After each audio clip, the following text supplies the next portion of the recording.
She also called you the rock of this team. Oh, she's so nice. Yeah, facts. Who was that rock for you growing up, and what did you learn from that person that prepared you to be the rock for this team? Yeah, honestly, I'd say my parents. I just feel like the way that they raised my sister and I, and just them always being there no matter what, even when we moved away from home. And so that's kind of just how I've been since I was younger. And so I guess it kind of just translates now.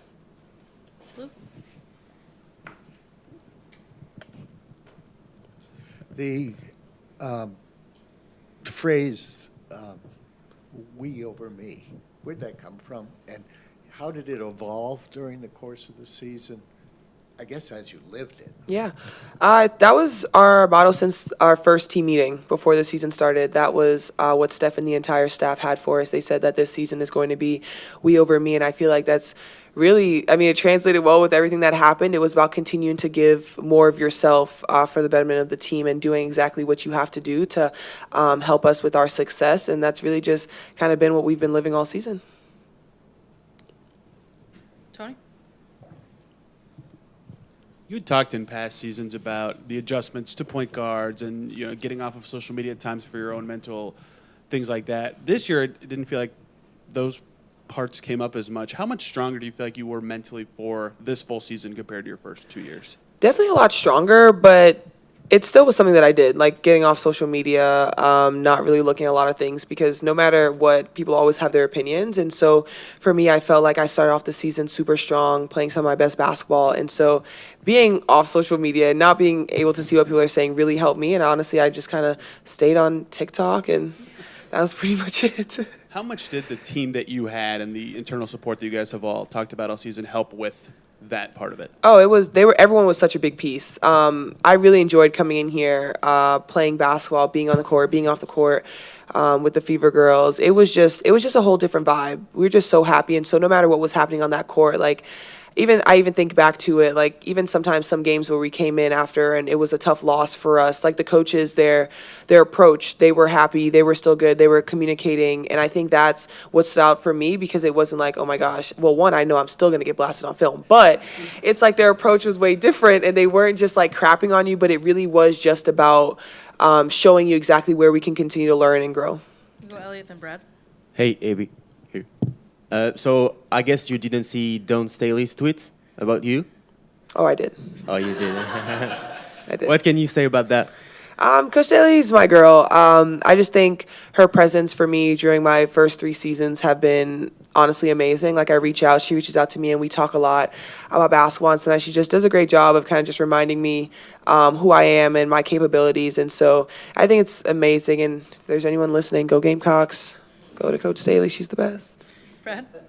Aliyah, your role evolved as the season went on and the lineup continually changed. It felt like, though, that we saw the most of your game perhaps this season that we saw during your time here. Did you feel like you got a chance to show even a little bit more of your abilities and what you can contribute? I definitely did. I think being able to play in the trail a lot more, playing in that high post, obviously back to the baskets has been my bread and butter, but being able to make the right passes from the top, finding my guards, them knocking down the shots, I think it definitely expanded, being able to show me being able to expand my game. Alexa? Hi, Aliyah. Hi. This offseason, you're back on Unrivaled. We saw news about your broadcasting. Mm-hmm. Kind of what else do you have planned? And for, Unrivaled and broadcasting specifically, I guess, on the court, what are you hoping to get out of Unrivaled again? Broadcasting, what excites you about being back and behind the camera? Yeah, I love talking about basketball, so I'll start with the broadcasting part. I'm just super excited. I think it's always a great opportunity for me, so being able to just see the young talent that's going to be coming up and talk about them and hype them up, I feel like that's my favorite part. And when it comes to Unraveled, I'm super excited to be back. I think just last year, being able to work in that space, being able to show a little bit more of my game and then let it translate into the W season, I'm really excited for. Do one follow-up. You're obviously still under contract with the team, but, this team, the whole league, there's so much uncertainty with free agents, like, abound. Do you hope that this is, that you guys can run back, like, mostly the same group, even though, again, so much uncertainty? And how do you, I guess, as, one of the certainties of this process approach, an offseason with so many question marks? Yeah, honestly, I definitely would. I think this group was just so special. And, you can always think about the what ifs, right? Like, what if half our squad didn't get hurt, or like what if we had our point guards, and what if, and so it's really crazy. Like I think about how far we made it this season with so much that happened, and just imagining what it would have been like with everyone being healthy. And I know our GM and our presidents are going to do a great job going into this off season. I'm excited to just be a vocal point, and just be able to communicate what I'm thinking, how I feel. But honestly, I'm excited for what's to come. Go from Josh to Lou down the line here. Speaking of being vocal, you've been vocal about your devotions and doing those daily. What did you learn from your devotions this year that kind of took you through the hard times? That's a good question. I think there's just been so many, but I feel like the thing I learned the most was really that no matter what, God has your situation in hand.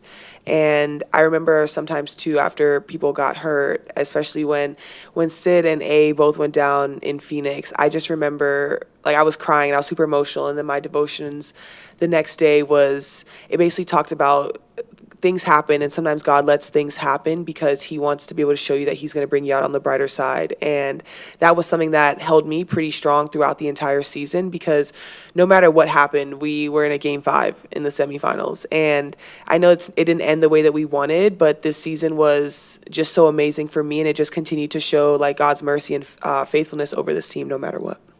Lou?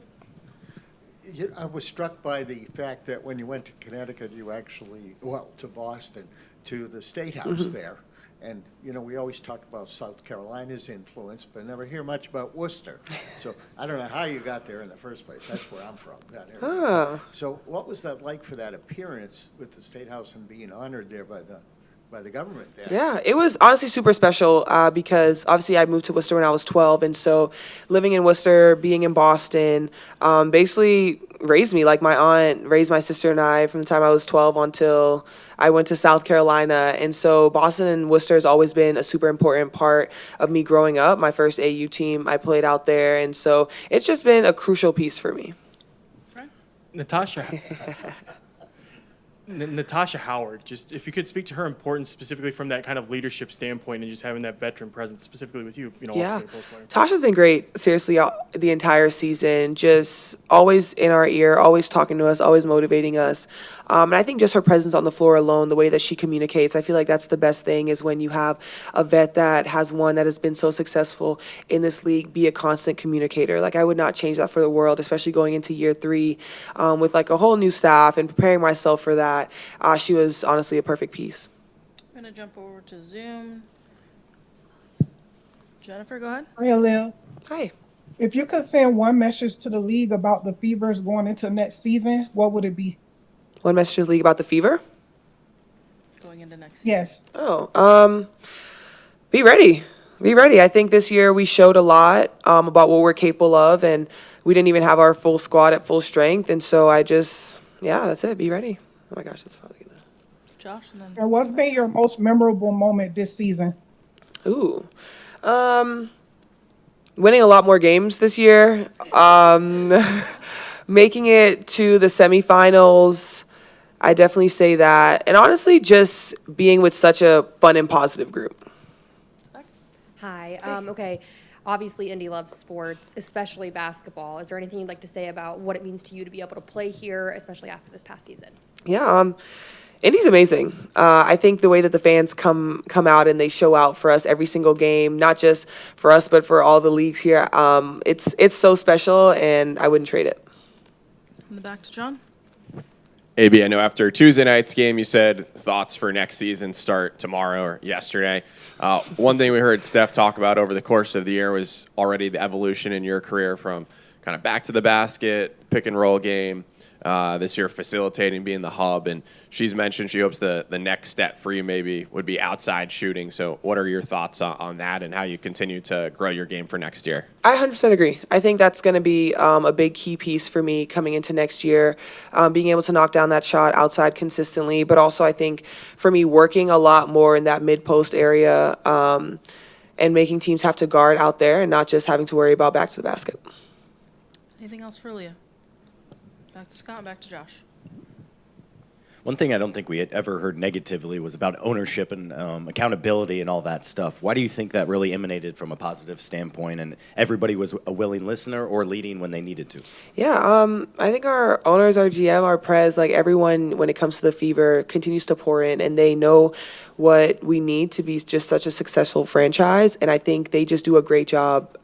Communication's always open; they always love to hear from us, and vice versa. And I think that's just what makes this group so special. Obviously unrivaled in the off season broadcasting, but also know you love to read books. Any books you have lined up to help you just detox? Ooh, I actually just started. It's called First Lie Wins. And honestly, I was so excited. Thanks for this question. Guys, I've read like 8 books this summer. 8 or 9 books. Like, I'm like highly impressed. But I did just start that. First Lie Wins. I'll tell you what it's kind of about, even though you didn't ask. But this girl basically gets this like job, and she's like dating this guy, and we don't know what the job is. But then this other girl comes, and it's like her name, her old name, because they get like fake identity. So now she's confused as to why the girl's here, and so that's where I'm at right now. So I think the tea's really about to get good, because I don't know why they sent the other girl there when she was already there. But hey, here we are. We'll see it on the WNBA Reads account later. Oh, I will, 100%. Yes, check my Instagram story. Hopefully I'm done like next week. I have a hair appointment soon, so I'll finish it.